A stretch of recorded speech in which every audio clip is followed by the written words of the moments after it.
আল্লাহ তাআলা বলছে এখন তো প্রচন্ড গরম, অনেক গরম না? 9,30,00,000 মাইল দূর থেকে সূর্যটা তাপ দেয়, কিলোমিটার 9,30,00,000 কিলোমিটার দূর থেকে সূর্যটা কি দেয়? তাপ দেয়। তাপে বর্তমানে আমাদের সহ্য হয় না, অনেক অতিষ্ঠ লাগে। কালকে খুব খারাপ লাগছে, সারাদিন বিলের পর ছিলাম, অনেক খারাপ লাগছে না? যখন মাথার খুব নিকটে সূর্য থাকবে, জমিটা এখন হলো জমি কি তামার না মাটির? মাটির না?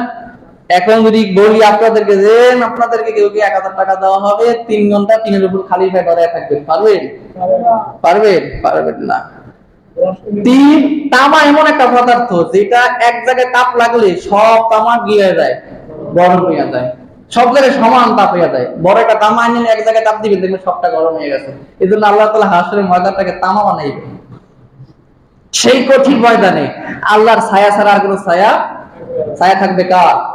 আল্লাহ। আল্লাহ রাসূল বলতেছে, عن ابي هريره رضي الله تعالى عنه قال قال رسول الله صلى الله عليه وسلم سبعه يظلهم الله يوم لا ظل الا ظله।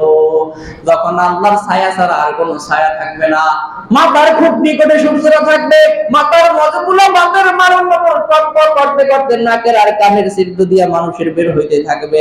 5টা প্রশ্নের জবাব ছাড়া কেউ এদিক সেদিক হইতে পারবে না। 5টা প্রশ্নের জবাব আল্লাহ তাআলা প্রত্যেক বান্দার কাছে চাইবে। এক নম্বরে আল্লাহ তাআলা প্রশ্ন করবে হায়াত সম্পর্কে। এই হায়াত তুমি কোন কাজে লাগাইছো, এই প্রশ্ন তুমি জবাব দাও। তুমি যে 60 বছর 70 বছর 80 বছর তুমি জিন্দেগি পাইছো, তুমি এই জিন্দেগি কোন কাজে ব্যয় করছো, তুমি হিসাব দিয়া দাও। 2 নম্বর প্রশ্ন, তোমাকে একটা জৈবন দিলাম আমি, এই যে তুমি 18 বছর থেকে 35 বছর এই যে যুবক তুমি ছিলা, গায়ে বল ছিল, এই জৈবনকাল তুমি কোন কাজে ব্যয় করছো। 3 নম্বর প্রশ্ন, তুমি কোন কাজে তুমি কোন পথে আয় করছো, হালাল ভাবে না হারাম ভাবে, কিভাবে তুমি উপার্জন করছো। 3 নাম্বার। 4 নাম্বার, তুমি কোন কাজে ব্যয় করছো, হারাম কাজে ব্যয় করছো না হালাল কাজে ব্যয় করছো। 5 নাম্বার প্রশ্ন, তুমি কতটুকু জানছো, ইলম অর্জন করছো, কতটুকু মানছো। এই 5টা প্রশ্নের জবাব ছাড়া কেউ লড়তে সরতে পারবে না। আল্লাহ তাআলা তখন ছায়া থাকবে, ইয়ামা লা যিল্লা ইল্লা যিল্লাহু, এই সাবাতু ইয়ামা লা যিল্লা ইল্লা যিল্লাহু। তখন আল্লাহর ছায়া ছাড়া আর কোনো ছায়া থাকবে না। আল্লাহ তাআলা 7 শ্রেণীর লোক, 7 শ্রেণীর লোকদেরকে আল্লাহ তাআলা তার ছায়ায় আশ্রয় দিব। এই 7 শ্রেণীর লোক আমরা হইতে চাই কিনা? সবাই চাই? কারা কারা চাই? সবাই চাই তো? আমরা এই গরম সহ্য করতে পারবো? বলেন। দুনিয়ার এই গরম সহ্য হয় না, সামান্য এই গরম সহ্য হয় না, ফ্যান ফলে ঘামায় গেছি। রাত্রে কি অশান্তি লাগে, দুপুর বেলা গরম কি অশান্তি লাগে, খাবার খাওয়া যায় না। তখন কিভাবে দাঁড়ায় থাকবো? হাসরের ময়দানে কত গরম হবে, জাহান্নামে কত গরম হবে। এখন যদি আমাদের পাশে আগুন জ্বালায় দেওয়া হয়, আমাদের পাশে যদি আগুন জ্বালানো, আগুনের কাছে থাকতে পারবো? কেউই থাকতে পারবো না। আল্লাহ রাসূল বলতে 7 শ্রেণীর লোকদেরকে আল্লাহ তাআলা তখন ওই কঠিন ময়দানে আল্লাহ তার বিশেষ ছায়া তথা আরশের ছায়া আল্লাহ তাআলা আশ্রয় দিব। 1 নাম্বার, ইমামুন আদিলুন, ন্যায়পরায়ণ শাসক, যেই শাসক জনগণের রায়ে দ্বারা সরকার গঠন করে আর কোরআন হাদিস দ্বারা দেশ চালায়, ন্যায় বিচার করে, সমাজে ন্যায় প্রতিষ্ঠা করে, আল্লাহ তাআলা তখন তাদেরকে ওই ছায়া আশ্রয় দিবে। সুবহানাল্লাহ। 2 নম্বরে যুবকরা শোনো, শাবুন নাশাউ ফি ইবাদাতিল্লাহ, ওই যুবকরা যে যুবকরা যৌবনকালে ইবাদতে কাদায় যৌবনকালে কখনো 5 ওয়াক্ত নামাজের 1 ওয়াক্ত নামাজও কাদা করে না, যৌবনকালে নিজের যৌবনকে ইবাদত করে, নজরকে হেফাজত করে, সকল অন্যায় থেকে নিজেকে বিরত রাখে, সেই ইসলামের পক্ষে কাজ করে, এই যুবকদেরকে আল্লাহ তাআলা তাদের অতি খুশি হয়ে আল্লাহ তাআলা তখন বিশেষ ছায়া তাদেরকে আশ্রয় দিবে। সুবহানাল্লাহ, সুবহানাল্লাহ, সুবহানাল্লাহ।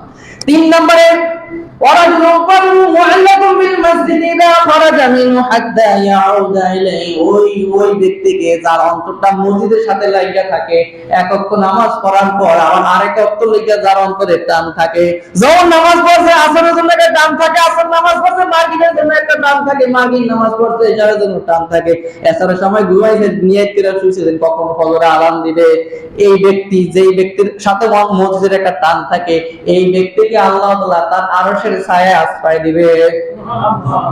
4 নম্বর, ওয়ারাজুলানি তাহাব্বা বিল্লাহি জামা আলাইহি ওয়া তাফাররাকা আলাইহি, ওই 2 ব্যক্তি, যেই 2 ব্যক্তি পরস্পরকে ভালোবাসে। আমাকে যদি কেউ ভালোবাসতে চান তাহলে ভালোবাসবেন কার জন্য? আল্লাহর জন্য। কোন মানুষকে যদি কেউ ভালোবাসে, আল্লাহর জন্য ভালোবাসে, ইস্তামা আলাই, তারা একত্রিত হয় আল্লাহর জন্য, ওয়াতাফাররাকা আলাই, আবার তাদের সাথে শত্রুতামি বাঁধে, এটা আল্লাহর জন্য, দুনিয়ার কোনো স্বার্থের জন্য না। কার জন্য? আল্লাহর জন্য। 5 নম্বর, রাজুলুন যাকারাল্লাহ খালিয়ান ফাফাদাত আইনাহু, ওই ব্যক্তি, যে ব্যক্তি গোপনে গোপনে একলা একলা কান্না করে, এই গরমের সময় একলা একলা বিলের পরে বসে থাকেন, একলা একলা বসে থাকেন, আল্লাহ দুনিয়ার এই গরম সহ্য হয় না, দুনিয়ার এই গরম আমি সইতে পারি না, হাসরের ময়দানে তখন কিভাবে দাঁড়িয়ে থাকবে, এই কথাগুলো মনে করেন। হাসরের ময়দানে কঠিন অবস্থার কথাগুলো মনে করেন, জাহান্নামের কথাগুলো মনে করেন, মনে করিয়া নিজের চোখের পানি ছাইড়া দেয়, নিজের চোখের পানি ছাড়ে দেন। আল্লাহ এই গরমই সহ্য হয় না, দুনিয়ার সামান্য এই গরম একেবারে তুচ্ছ, আখিরাতের গরম অনুযায়ী দুনিয়ার গরম একেবারে তুচ্ছ, এই সামান্য গরমই সহ্য হয় না, আমি কিভাবে ওই অবস্থায় থাকবো? যখন মানুষগুলো গামতে থাকবে, নিজের গামে, কারো গাম থাকবে টাকু পর্যন্ত, কারো গাম থাকবে হাঁটু পর্যন্ত, কারো গাম থাকবে কমর পর্যন্ত, কারো নাক পর্যন্ত, গামের মধ্যে মানুষ সাঁতার কাটবে, নিজের গাম, দেখেন না শরীরের গাম সব করিয়ে দেয়, এখন শুধু গামতেই থাকি, তখন নিজের গামের মধ্যে নিজে সাঁতার কাটবে, তখন কি অবস্থা হবে? যারা এই গোপনে গোপনে আল্লাহর কাছে কান্না করবে, আল্লাহ তাআলা তখন তাদেরকে কঠিন ওই ময়দানে আরশের ছায়ায় আশ্রয় দান করবে, তাদের কোনো ভয় নাই, দুঃখ নাই। 5 নাম্বার, ওয়ারাজুলুন, ওই ব্যক্তি, যাআত ইমরাতুন যাতু হাসবি ওয়া জামালি, যেই যুবককে, যেই ব্যক্তিকে কোন সুন্দরী রূপসী বংশ বলি, ভালো বংশ আলা বংশীয়, যার বংশ ভালো, রূপ বেশি, টাকা পয়সা আছে, এই যুবতী নারী যাকে আহ্বান করে, খারাপ প্রস্তাব দেয়, প্রেমের প্রস্তাব দেয়, ওই ব্যক্তি, ওই যুবক বলে, ইন্নী আখাফুল্লাহ, হে যুবতী, তোর সাথে আমি খারাপ সম্পর্ক করতে রাজি না, তোর সাথে আমি প্রেম করতে পারবো না, আমি ভয় করি আল্লাহকে। এই কথা যে ব্যক্তি বলতে পারবে, খারাপ সম্পর্ক যে করবে না, আল্লাহ তাআলা তখন আরশের ছায়ায় ওই কঠিন ময়দানে, দুনিয়ার এই ত্যাগ করার কারণে আল্লাহ তাআলা কঠিন ময়দানে তাকে আল্লাহ তাআলা আরশের ছায়া আশ্রয় দিবে, সুবহানাল্লাহ। আর 7 নাম্বার, ওয়ারাজুলুন তাসাদদাকা বিসাদাকাতিন ফাআখফাহা হাত্তা লা তা'লামা শিমালুহু মা তুনফিকা বিয়ামিনু, ওই ব্যক্তিকে আল্লাহ তাআলা আরশের ছায়া আশ্রয় দিবে, যেই ব্যক্তি ডান হাতে দান করে, সদকা করে, বাম হাত জানে না, মানে দানকে সে গোপন করে, এই 7 শ্রেণীর লোকদেরকে আল্লাহ তাআলা আল্লাহর আরশের নিচে ছায়া দান করে।